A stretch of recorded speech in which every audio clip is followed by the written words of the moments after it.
Hi, I'm Todd McAlister, ACCA-Texas Executive Director. Today we're bringing you our first installation of ACCA's HVAC Trade Talk. I'm here with Mike Krause, who will be the 2012 ACCA-Texas Board President. Mike, we really do appreciate you taking time out and stopping by to see us today. And we're going to ask a couple of questions, talk to you about HVAC, talk to you about ACCA, and kind of get your take on what the industry is looking like in 2012. So thanks for stopping by. Thanks, Todd. Appreciate it. You bet. Mike, here in Texas, a lot of contractors come from second generation, third generation, family members that are in the industry, and that's how they kind of get involved in the industry. How did you become involved in HVAC? Junior, senior year, I took a 2-hour program and kind of just went on from there and enjoyed what I was doing with it. And what did you find fascinating about this class? It's a little different than the normal auto mechanics and paint and body that was offered for trades, and kind of liked being out, running around on my own, kind of not in the same spot, and something totally different than what most kids my age were trying to do. So Mike, as you came into the industry, you went from a technician to basically now a contractor, an HVAC licensed contractor, and you said that your initial employer was very involved in ACCA, and you felt like that was something that was important to continue that involvement in ACCA when you started your own company? Yes, that's correct. I could see what ACCA was doing for this contractor and how they were passionate about being involved with ACCA, and felt when I went into business for myself that this was something I needed to do for the success of my business. You had mentioned that you started HVAC or the HVAC industry while you were in high school, really. That's where you got your love for the industry and started deciding this may be something I want to do. We both know that here in Texas, HVAC vocational programs within the schools are gone away. How can we as contractors and us as ACCA maybe take a more proactive role in trying to get them back into the schools? I think we need to show some support, do some visitation to some of these school districts, talking about what our industry is, what it has to offer, and that these kids actually have a career path other than some sort of a computer program or any other type trade. Right. Because HVAC, you could make $40,000 or $50,000 within 2 or 3 years of being in the industry, could you not? Absolutely. There's the sky's the limit. Getting in, making money, and getting into the industry. Yes. And we both know that in 2011, the summer of 2011 was just a little bit hot here in Texas. Yeah. Meaning that we're going to need, obviously, more HVAC technicians and contractors, are we not? Absolutely, yes. Our industry is starving for kids that are, or anybody in the industry, or any kind of working individual. We need them very badly. And how would you suggest somebody, well, let me take a step back. You just don't have to be a male to be in this industry, do you? Oh, absolutely not. There's plenty of females in this industry as there is now. So how would somebody go about getting involved? Let's say that somebody's watching this right now and decides, you know what, I need to make a career change. How would they go about getting involved?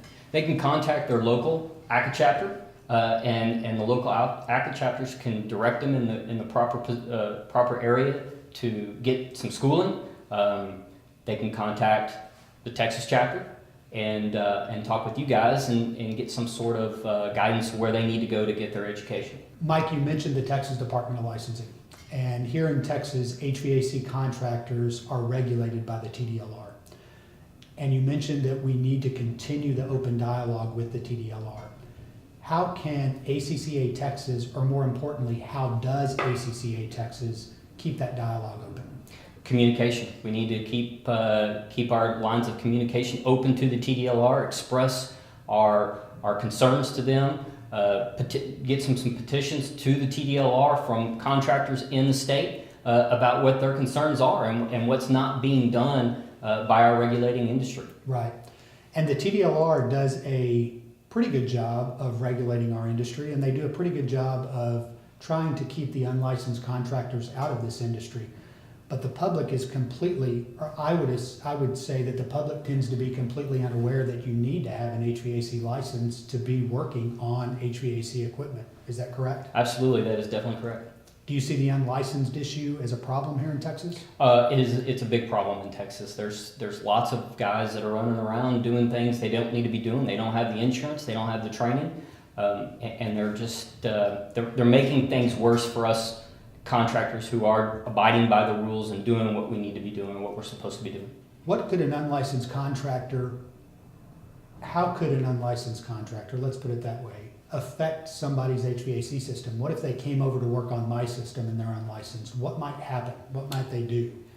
The air conditioning systems and the heating systems that are in your home are a very sophisticated piece of equipment, and it does require some safety precautions. It does require some specialized training, and if they're not, if they don't have these kinds of training and things, that they could potentially ruin your unit and or damage your house or themselves on your property. You are also part of what is called the Compact Trust of Texas. It's the ACCA-Texas Workers' Compensation Program. Texas is a non-subscriber state, and not to get into the minutia of how the workers' comp works, but you're part of the trust that we have. What have you thought about the trust so far since you joined? I'm very impressed with it. I'm glad that I've joined. For a business owner and having some sort of workman's comp, it's nice to feel a little bit of security in case an accident does happen. Great. And the comp pays dividends back to the contractor members, is that correct? It is correct, yes. And I think they paid $1.5 million in dividends back the last 2 years. Yeah, those are the numbers I just heard just there at the end of the year. They would give us a report. That's a pretty good chunk of change, for lack of a better term. Yeah. Mike, I'm going to put you on the spot. If you could pick one item in the ACCA toolbox that is most valuable to you and your company, what would that be? The most valuable thing in my toolbox is the Compact Trust. You have a passion for the industry. You obviously have a passion for ACCA. Otherwise, you would not have got to the point where you're the 2012 board president. Really tell me about ACCA. What all does ACCA entail for you? It does quite a few things for me. I enjoy the belly time that contractors get to spend together in a very relaxed atmosphere. We can talk about different things that are affecting our businesses, whether it be a big business or a small business. Mike, when you talk about belly time with ACCA, at the meeting, some might be intimidated by coming to an ACCA meeting for the first time. Is ACCA membership intimidating? Absolutely not. Every contractor that's at these meetings is very open for discussion. They're normal people just like me and you. Contractors need to come in and feel relaxed. It's not a tension. This is not a battle between contractors. This is, I hate this contractor because he's stealing business. It's about getting to know your contractor and understanding what everybody's about. Mike, really do appreciate you taking your time and stopping by and talking to us today. And we look forward to your 2012 presidency. Thanks, Todd. Appreciate it. Thank you for joining us for the first installation of ACCA-Texas HVAC Trade Talk. We look forward to seeing you again. You can always visit us on the web at www.tacca.org.